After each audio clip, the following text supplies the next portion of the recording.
नमस्कार दोस्तों, स्वागत है आपका सीपी स्मार्ट क्लासेस में। दोस्तों, एडेड डिग्री कॉलेजों के 1124 शिक्षकों को स्थायी किया गया है। ये जो शिक्षक हैं इनकी नियुक्ति काफ़ी पहले हो गई थी और 2015 में एडेड डिग्री कॉलेजों में शिक्षकों के कुल 1225 पद सृजित किए गए थे।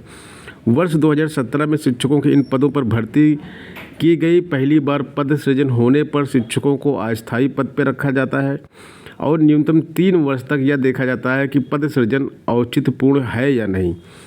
उद्देश्य की पूर्ति होने पर ही इन अस्थायी पदों को स्थायी किया जाता है। आखिरकार अब 7 वर्ष अस्थायी पदों पर कार्य कर रहे 1124 शिक्षकों को 1 मार्च 2024 से स्थायी किए जाने का आदेश जारी हुआ है। प्रदेश को 9 क्षेत्रीय उच्च शिक्षा अधिकारी कार्यालयों में बांटा गया है। इसके अनुसार लखनऊ क्षेत्र के 31 कॉलेजों में शिक्षकों के 208 पद हैं, प्रयागराज क्षेत्र के 8 कॉलेजों में 22 पद, कानपुर क्षेत्र के 18 कॉलेजों में 75, आगरा क्षेत्र के 24 कॉलेजों में 159, बरेली क्षेत्र के 28 कॉलेजों में 249, वाराणसी के 48 कॉलेजों में 248, मेरठ के 30 कॉलेजों में 104 और गोरखपुर क्षेत्र के 13 कॉलेजों में 59 शिक्षकों को स्थायी किया गया है। तो ये काफ़ी पुरानी भर्ती है। 1124 पदों को जिनको स्थायी किया गया है, 2015 की भर्ती है ये। यूपी बिहार के 67,000 युवाओं को 3 साल में नौकरी दिया है एसएससी ने। एसएससी जो है साइड सर्विस कमीशन, केंद्र सरकार की नौकरी मिलती है इसमें और इसमें 10th 12th और ग्रेजुएशन लेवल पर भर्ती होती है।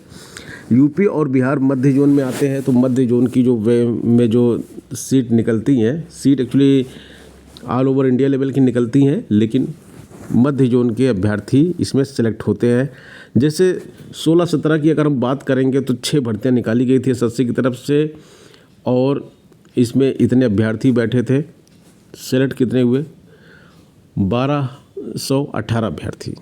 इसी तरह से 17-18 में 14 भर्तियाँ निकाली गई, सेलेक्ट हुए 7,520 और अभी 23-24 की बात करेंगे तो 23 भर्तियाँ निकाली गई। एसएससी ने 23 भर्तियों का विज्ञापन जारी किया 2023-24 में और उसमें 33,075 अभ्यर्थी यूपी बिहार के इसमें चयनित हुए। 24-25 की अगर हम बात करेंगे तो 7 भर्तियों का रिजल्ट अभी जारी किया जा चुका है। ये साल तो अभी चल ही रहा है। 7 भर्तियों का रिजल्ट इसमें जारी किया जा चुका है, जिसमें 2,247 अभ्यर्थी सेलेक्ट हो चुके हैं। तो ये जो डेटा है, 6 करोड़ अभ्यर्थी जो है पिछले कई सालों में बैठे हैं यहाँ पे परीक्षाओं में और यहाँ पे 67,000 छात्रों को नौकरी पिछले 3 साल में ही मिली है। यानी कि एसएससी की बात अगर की जाए तो एसएससी में कैरियर आप अपना बना सकते हैं। अगर आप यूपी बिहार के हैं तो यहाँ पे जो भी वैकेंसीज आती है आप उसमें ज़रूर अप्लाई किया करें। एलटी ग्रेड शिक्षक भर्ती की अपडेट है। एलटी ग्रेड अभ्यर्थियों का नियुक्ति के लिए धरना प्रदर्शन हुआ है। माध्यमिक विद्यालयों में एलटी जीआईसी 2018 की परीक्षा के अनुसार बचे अभ्यर्थियों ने बृहस्पतिवार को नियुक्ति के लिए माध्यमिक शिक्षा निदेशालय पर धरना दिया। अभ्यर्थियों ने कहा कि उनकी नियुक्ति की सिफारिश आयोग की ओर से भेजी गई है, लेकिन निदेशालय इस पर कार्यवाही नहीं कर रहा है। परिणाम जारी होने के 15 महीने बाद भी अभ्यर्थी नियुक्ति पत्र के लिए भटक रहे हैं। दोपहर बाद अभ्यर्थियों की माध्यमिक शिक्षा निदेशक डॉक्टर महेंद्र देव से मुलाकात हुई। निदेशक ने अभ्यर्थियों को जल्द सकारात्मक कार्रवाई का आश्वासन दिया। ये वेटिंग लिस्ट वाले अभ्यर्थी हैं जिनका 15 महीने पहले करीब रिजल्ट जारी किया गया था और इनको आयोग की तरफ से भेजा गया था ज्वाइन करने के लिए। बस इनको ज्वाइनिंग लेटर मिलना है, उसके बाद ये अपने अपने कॉलेज में चले जाएंगे। लेकिन इस काम में भी शासन ने 15 महीने लगा दिए। एलटी जीआईसी 2018 का जो शुभारंभ हुआ था वो ज्वाइनिंग के लिए जद्दोजहद करते हुए ही हुआ था। शुरुआत में 7 विषयों का रिजल्ट जारी कर दिया गया। उसके बाद ये हुआ कि परीक्षा में पेपर आउट हुआ है, ज्वाइनिंग नहीं होगी, बाकी रिजल्ट नहीं आए। फिर ज्वाइनिंग के लिए 1-1.5 साल तक अभ्यर्थी परेशान रहे। किसी तरह से धरना प्रदर्शन, दुनिया भर के धरना प्रदर्शन किए, शिक्षकों से मिले, शिक्षक नेताओं से मिले, विधानसभा के लोगों से मिले, उप मुख्यमंत्री से मिले, जहाँ भी जो मिलता था वहाँ किया, ट्यूटर अभियान चलाया। बहुत मुश्किल से इनकी ज्वाइनिंग हुई थी उस समय भी। अब ये वेटिंग के छात्रों को आप देख ही रहे हैं कि 15 महीने से ज्वाइनिंग इनकी अटकी हुई है। जो टेक्निकल अभ्यर्थी हैं उनके लिए न्यूज़ यहाँ पे, टेक्नीशियन भर्ती के 14,298 पदों पर जो वैकेंसी रेलवे में निकाली गई है, इसकी लास्ट डेट 16 अक्टूबर है। तो जो भी छात्र इसमें अप्लाई करना चाहते हैं वो जल्दी से अप्लाई कर दें इसमें, क्योंकि ये लास्ट डेट एक बार निकल गई ना तो फिर दोबारा मौका आपको मिलेगा नहीं। टेक्नीशियन ग्रेड 1 में बीटेक या बीएससी इंजीनियरिंग की डिग्री, टेक्नीशियन ग्रेड 3 में 10वीं पास और आईटीआई सर्टिफिकेट होना चाहिए। और आयु सीमा इसमें 18 से 36 साल मांगी गई है। कैटेगरी वालों को छूट मिलेगी।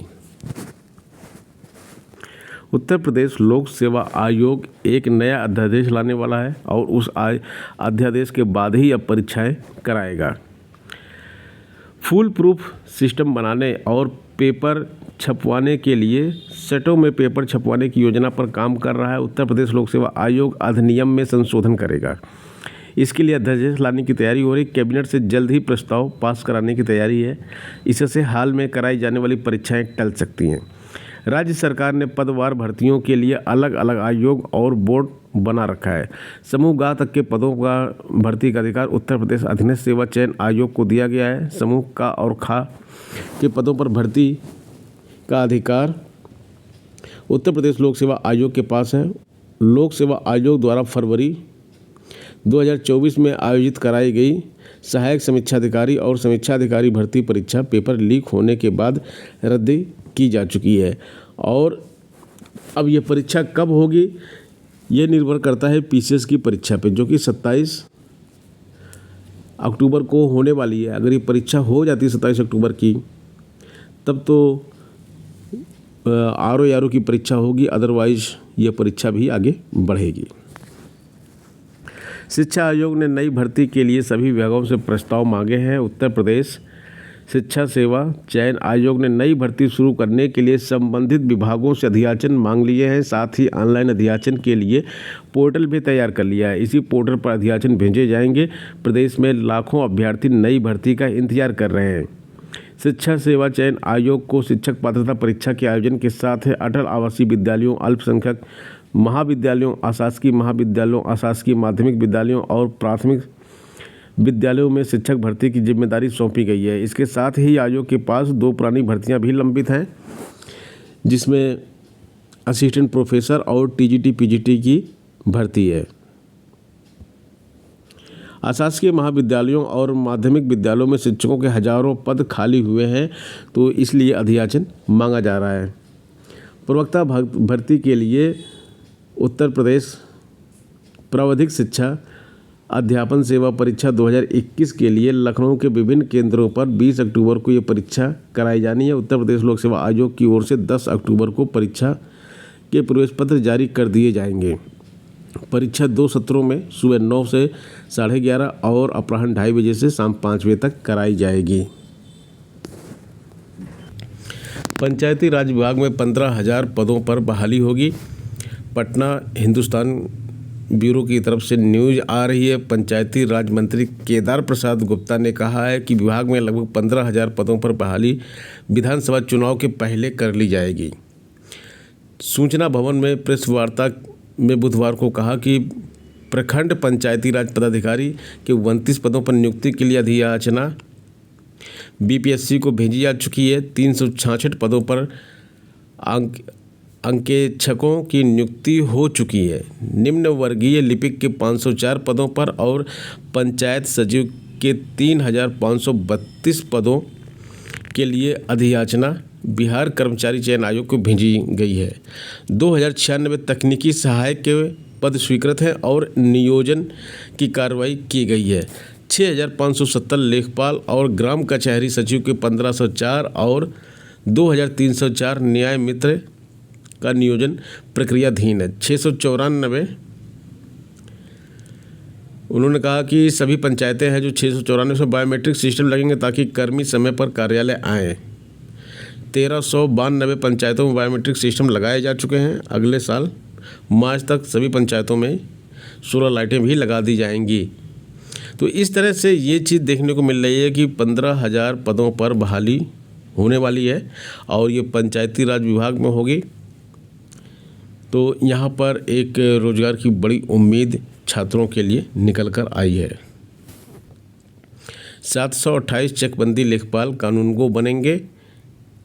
प्रदेश के 68 जिलों के 728 चकबंदी लेखपालों को चकबंदी कार्यकर्ता यानी कि कानूनगो के पद पर प्रमोट किया गया है। मुख्यमंत्री योगी का यह महत्वपूर्ण कदम न सिर्फ अधिकारियों के करियर में एक नया अध्याय जोड़ेगा बल्कि प्रदेश के किसानों के भूमि संबंधी विवादों के निपटारे में भी तेजी लाएगा।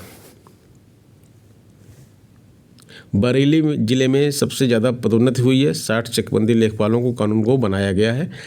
कन्नौज में 41, मुरादाबाद में 35, गोरखपुर में 32 और ललितपुर में 25 चकबंदी लेखपालों की पदोन्नति हुई है। सरकारी विद्यालयों में शिक्षकों व कर्मियों के जीन्स टी शर्ट में आने पर रोक लगा दी गई है। विद्यालय परिसर में नृत्य, डीजे, डिस्को व अन्य निम्न स्तर की गतिविधियों पर भी पाबंदी लगाई गई है।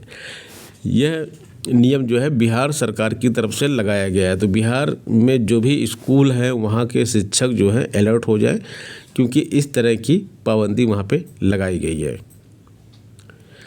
यह देखा जा रहा था कि विद्यालयों व अन्य शैक्षणिक संस्थानों में पदस्थापित शिक्षक एवं कर्मचारी कार्यालय संस्कृति के विरुद्ध अनौपचारिक परिधान जैसे जीन्स, टी शर्ट में आ रहे internet media, Facebook, YouTube, Instagram आदि एवं अन्य माध्यमों से नृत्य, डीजे, डिस्को व अन्य निम्न स्तर की गतिविधियां विद्यालय परिसर में संचालित होते हुए पाई गई हैं। शिक्षक व कर्मियों के विद्यालय परिसर में इस तरह के आचरण व व्यवहार शैक्षणिक माहौल को नकारात्मक ढंग से प्रभावित करता है, इसलिए यह रोक लगाई गई है।